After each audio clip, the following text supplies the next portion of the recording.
है र यहाँबाट हो हाम्रो मेन भ्यू जेका लागि आएका थियौँ हाइक गर्दै अराउन्ड 2.7 or 3 किलोमिटर होइन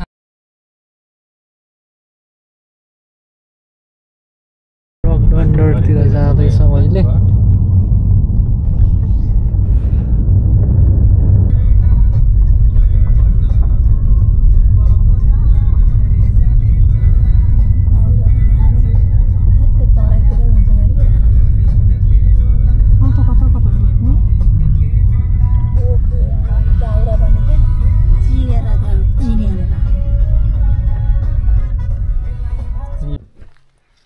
रक डन्डर आइसक्यौँ समिट लुप 2.84 किलोमिटर झन्डै 3 किलोमिटर हिँड्नुपर्छ हौ ए त्यस्तो त रहेन रहेछ त्यति खासै छैन हामी यहाँ छौँ हामी यहाँबाट समिट लुप भनेको निलो रहेछ यहाँबाट सुई सुई सुई आएर यहाँ आएर यो लुपबाट यसरी हिँडेर यहाँ आउँछौँ ल यही बाटो जाने त भने होइन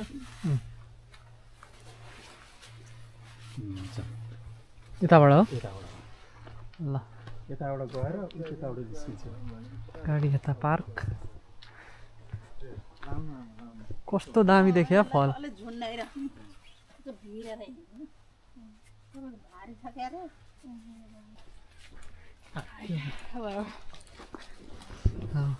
मेरो त यो कति क्यानाडामा आइकन फर्स्टचोटि यो सर्ट हाइकिङ सही आउँदो रहेछ सिनेमेटिक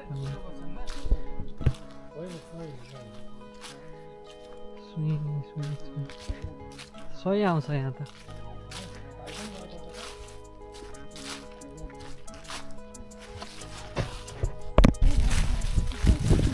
हल्का पातहरू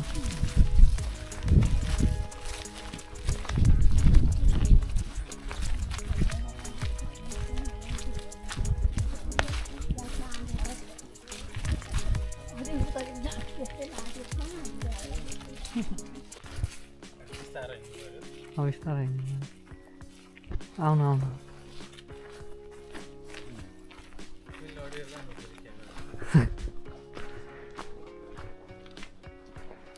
ल कति हो 2 किलोमिटरको होइन 2.6 किलोमिटरको ट्रेल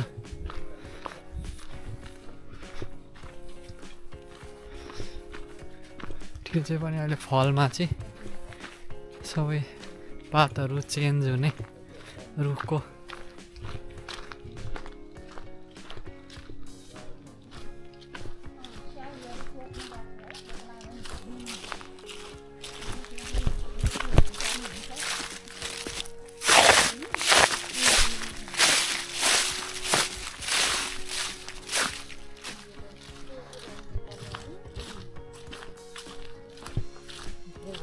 हामी चाहिँ लगभग कति 15-20 मिनटको हिँडाइपछि 1 किलोमिटर पछि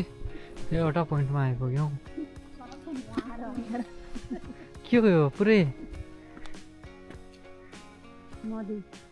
नदी जस्तो अब यही नदीलाई हामी माथिबाट हेर्छौँ झन्डै उयो रुख जतिबाट उयो रुखको टुप्पो छ नि त्यहाँ माथि जतिबाट हेर्छौँ यही नदीलाई याद गरिरहनु है त यो नदी त्यहाँ त वासरुम पो होला भन्थे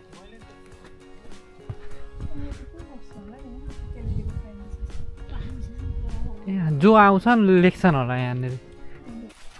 यही खोला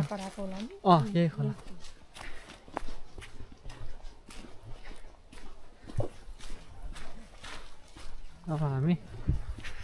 अगाडि बढ्दै छौँ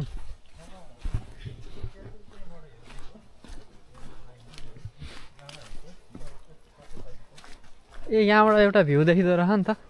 खोलाको भ्यू म लिएर आउँछु ल यहाँबाट होइन यहाँ एउटा एक ठाउँबाट टक्क खोला देखिँदो रहेछ कि ए हुन्छ हुन्छ यहाँसम्म मात्रै जान्छु धेरै तल त जान्न ल यहाँबाट यस्तो देखिँदो रहेछ दामी देखिँदो रहेछ यहाँबाट ए सररररर भ्यू त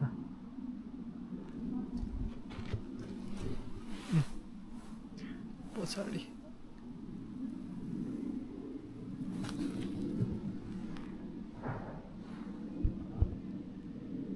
पुनः गन्तव्यतिर जानु पर्यो म त लास्टमा छु म त छुटेँ यो सर्टकटबाट जान्छु अब म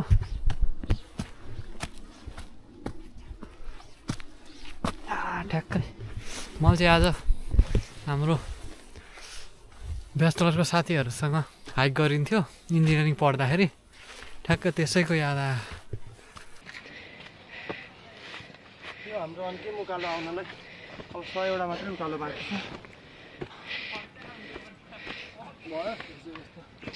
मजा आयो अहिले यस्तै त हुन्थ्यो नेपालमा पनि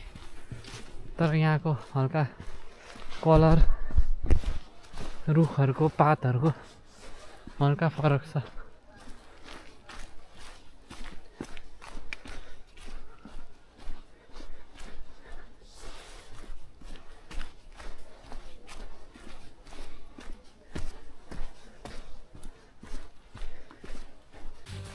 हामी चाहिँ यसको छेउनी छेउ हुँदै जाँदैछौँ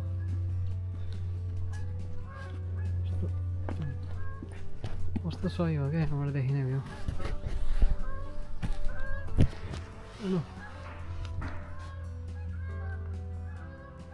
जति आँखाले हेर्दा क्लियर हुन्छ नि क्यामेराले चाहिँ त्यस्तो क्लियर नआउने म चाहिँ लास्टमा परिसकेँ यस्तो दामी दामी सिन देखिन्छ एकछिन रोकेर क्याप्चर गर्नै पर्यो इस टोलीहरू अगाडि हुनुहुन्छ म चाहिँ छु पछाडि छेउ यो चाहिँ एकचोटि हामी नेपालमा हुँदाखेरि सायद कुन ठाउँ हो ठ्याक्क मैले बिर्सेँ एउटा हाइड्रो पावरको ड्याम जस्तो थियो ए आयो याद आयो कुलेखानीको जस्तो रहेछ यो साइडको चाहिँ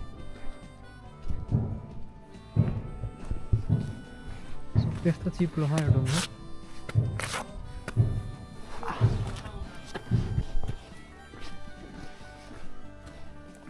कस्तो राम्रो देखिने रहेछ क्या यो पुरा त्यो पेन्ट गरे जस्तो क्या यहाँनिर यहाँ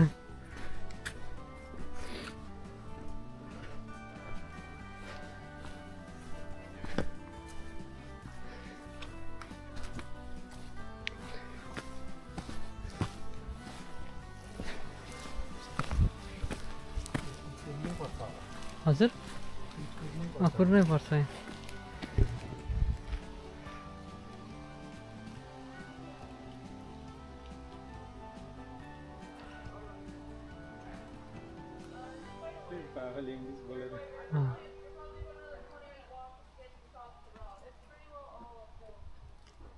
अलिकति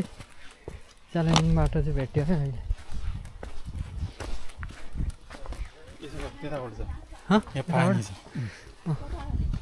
यताबाट पानी छ हामी यताको बाटो भन्नु डु नट इन्टर छ त भिनाजु यहाँ त ए घुमेर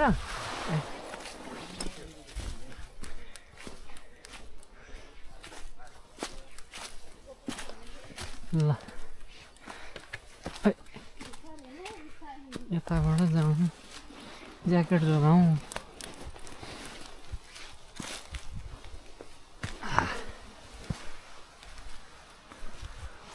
याद गर्नु है छेचका छेचके छ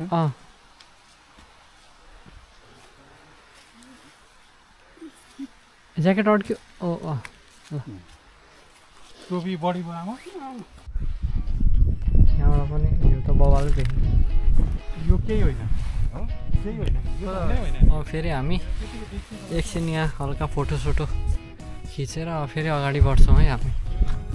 यहाँ पनि एउटा सम्म ठाउँ रहेछ अब यो ठाउँबाट पुरै घाम लागिरहेको त्यो साइडतिर यहाँ फलले गर्दाखेरि सबै कलर चेन्ज भयो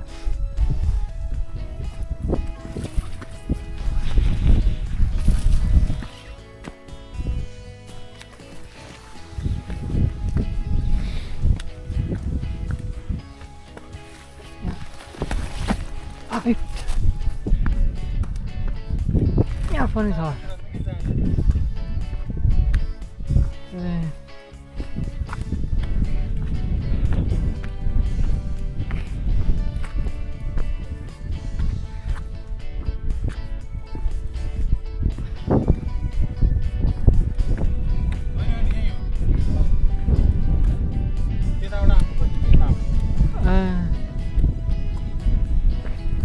उहाँ रहेछ नि त मेन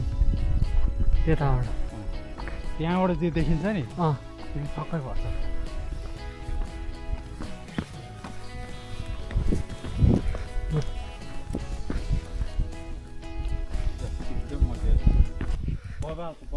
है र यहाँबाट हो हाम्रो मेन भ्यू जेको लागि आएका थियौँ हाइक गर्दै अराउन्ड 2.7 or 3 किलोमिटर होइन अब हामी अब देख्छौँ है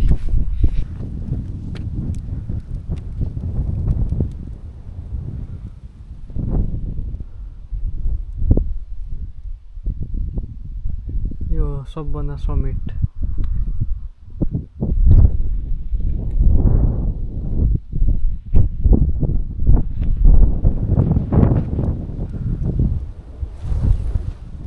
अहिलेको ठाउँभन्दा अलिकति अगाडि जाने कोसिस गर्छु है म कहाँसम्म पुगिन्छ हेरौँ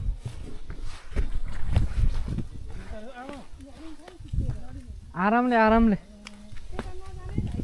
ए ल म चाहिँ यहाँसम्म पुग्छु एक ठाउँमा ल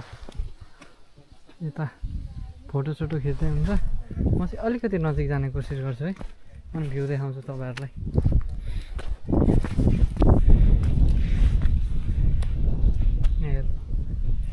यहाँको म भ्यू देखाउँछु डेन्जर छ चिप्लो त होइन नि यहाँ फास्टै चिप्लो हेर्नु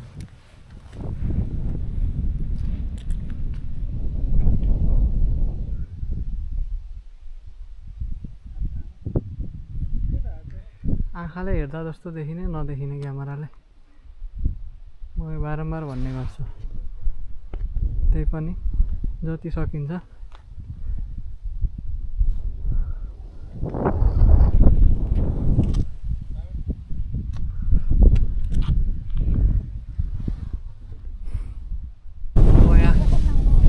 लोकेसन सोचे भन्दा धेरै दामी रहेछ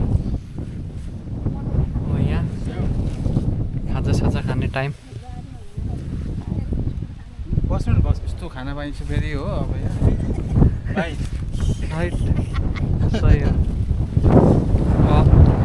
त्यहाँबाट हेर्दाखेरि त्यस्तो राम्रो त्यो यो जतिको नदेखिने कि सबभन्दा राम्रो पोइन्ट भ्यू यही रह्यो क्या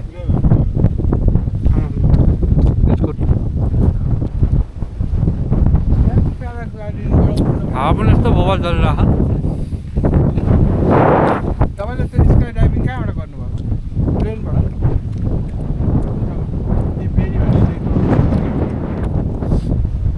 डर लागेन चाहिँ चिसो चिसो हुनु थाल्यो हा ल म आउँदैछु अब यो दृश्य हेरेर हामी चाहिँ अब फर्किँदैछौँ टक्क हाइकिङ स्टाइलले यो बेल्ट बाँधेर निक्लिँदैछ अब त जाडो भयो स्याउ टोक्दै चल्छ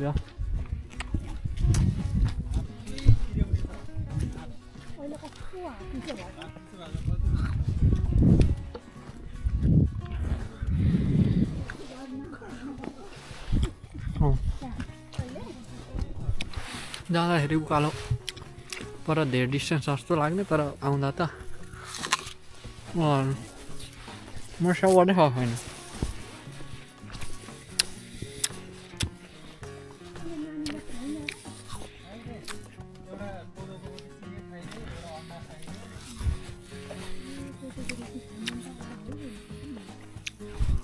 किताको बाइकको खोला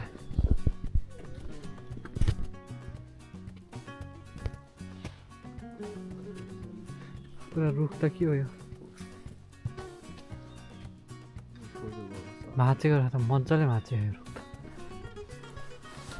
यहाँ लडेछन् रुख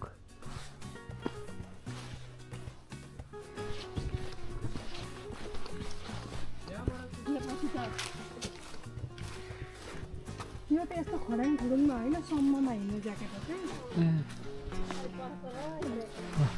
अझै अगाडि जाउँ भनेर तल खुट्टै देखिँदैन ज्याकेट अहिलेको यो परापूर्वकालको घर आइपुग्यो।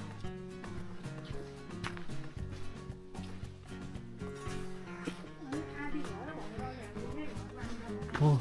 यो काठ के को काठ रहेछ यो कस्तो बाक्लो छ पुरै बाक्लो हेर न पछि यो हिउँले सबै हुन्छ माटोले पनि पुरेको रहेछ सिमेन्टी पनि राख सिमेन्ट हो कि माटो हो सिमेन्ट हो